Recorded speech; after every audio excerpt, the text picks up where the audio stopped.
किसी ने मुझसे पूछा मोटिवेशनल स्टोरी पढ़ने से क्या होता है। मैंने जवाब दिया, मोटिवेशनल स्टोरी पढ़ने से हमें दूसरों की गलतियों का पता चलता है ताकि हम गलती ना करें, इसलिए ज़्यादा से ज़्यादा मोटिवेशनल स्टोरी को पढ़िए। हार गया लेकिन खुद से जीत गया। दोस्तों नमस्कार, आप सभी का स्वागत है। आज मैं आपको एक ऐसी मोटिवेशनल स्टोरीज बता रहा हूँ जिसे पढ़ने के बाद आपकी ऊर्जा पहले जैसी नहीं रहेगी। तो चलिए बिना आपका समय गवाए मोटिवेशनल स्टोरी को शुरू करते हैं। हरीश नाम का एक लड़का था, उसको दौड़ने का बहुत शौक था। वह कई मैराथन में हिस्सा ले चुका था, परंतु वह किसी भी रेस को पूरा नहीं करता था। एक दिन उसने ठान लिया कि चाहे कुछ भी हो जाए वह रेस पूरी जरूर करेगा। अब रेस शुरू हुई। हरीश ने भी दौड़ना शुरू किया। धीरे सारे धावक आगे निकल रहे थे, मगर अब हरीश थक गया था। वह रुक गया। फिर उसने खुद से बोला, अगर मैं दौड़ नहीं सकता तो कम से कम चल तो सकता हूँ। उसने ऐसा ही किया। वह धीरे चलने लगा, मगर वह आगे जरूर बढ़ रहा था। अब वह बहुत ज्यादा थक गया था और नीचे गिर पड़ा। उसने खुद को बोला कि वह कैसे भी करके आज दौड़ को पूरी जरूर करेगा। वह जिद करके वापस उठा, लड़खड़ाते हुए आगे बढ़ने लगा और अंततः वह रेस पूरी कर गया। माना कि वह रेस हार चुका था, लेकिन आज उसका विश्वास चरम पर था, क्योंकि आज से पहले रेस को कभी पूरा ही नहीं कर पाया था। वह जमीन पर पड़ा हुआ था, क्योंकि उसके पैरों की मांसपेशियों में बहुत खिंचाव हो चुका था। लेकिन आज वह बहुत खुश था, क्योंकि आज वह हार कर भी जीता था। Motivational story in Hindi for success. दोस्तों हम भी तो इस तरह की गलती करते हैं हमारी लाइफ में।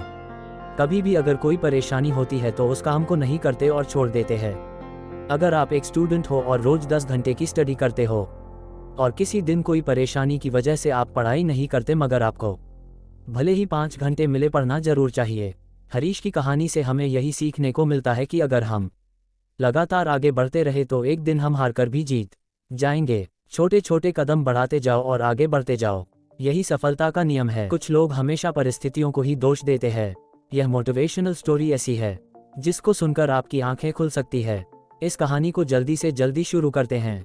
काफी समय पहले की बात है दोस्तों। एक आदमी रेगिस्तान में फंस गया था। वह मन ही मन अपने आप को बोल रहा था कि यह कितनी अच्छी और सुंदर जगह है। अगर यहाँ पर पानी होता तो यहाँ पर कितने अच्छे अच्छे पेड़ उग रहे होते और यहाँ पर कितने लोग घूमने आना चाहते होंगे। मतलब ब्लेम कर रहा था कि यह होता तो वो होता और वो होता तो शायद ऐसा होता। ऊपर वाला देख रहा था। अब उस इंसान ने सोचा, यहाँ पर पानी नहीं दिख रहा है। उसको थोड़ी देर आगे जाने के बाद उसको एक कुआं दिखाई दिया जो कि पानी से लबालब भरा हुआ था। काफी देर तक विचार विमर्श करता रहा खुद से।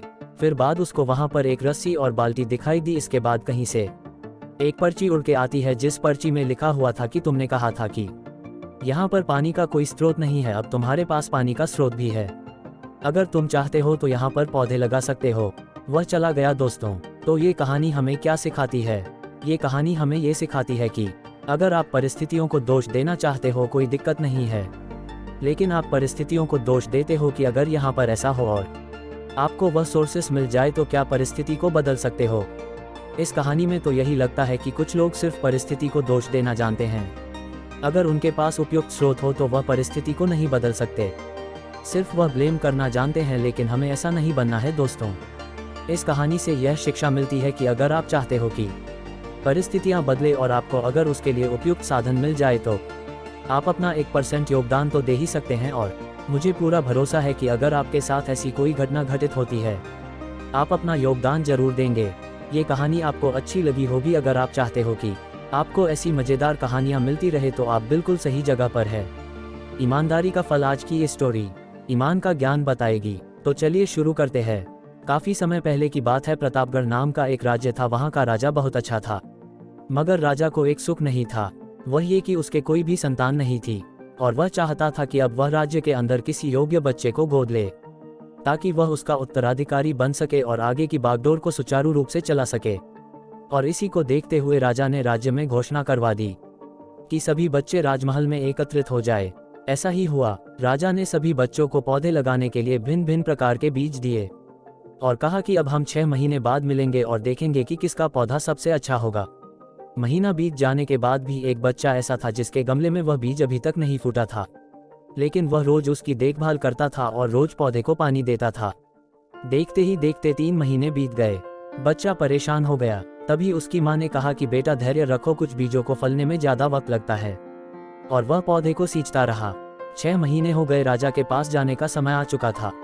लेकिन वह डर हुआ था कि सभी बच्चों के गमलों में तो पौधे होंगे और उसका गमला खाली होगा। लेकिन वह बच्चा ईमानदार था और सारे बच्चे राजमहल में आ चुके थे।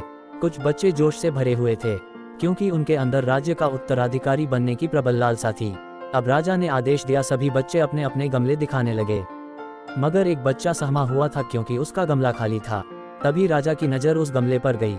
उसने पूछा, तुम्हारा गमला तो खाली है? तो उसने कहा, लेकिन मैंने इस गमले की 6 महीने तक देखभाल की है।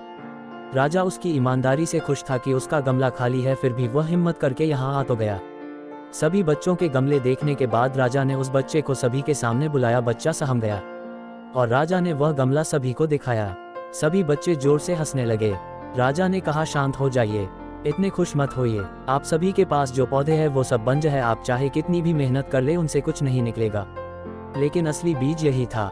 राजा उसकी ईमानदारी से बेहद खुश हुआ और उस बच्चे को राज्य का उत्तराधिकारी बना दिया गया। लेकिन हमें इस कहानी से क्या सीखने को मिला? मेरे हिसाब से अपने अंदर ईमानदारी का होना बहुत जरूरी है।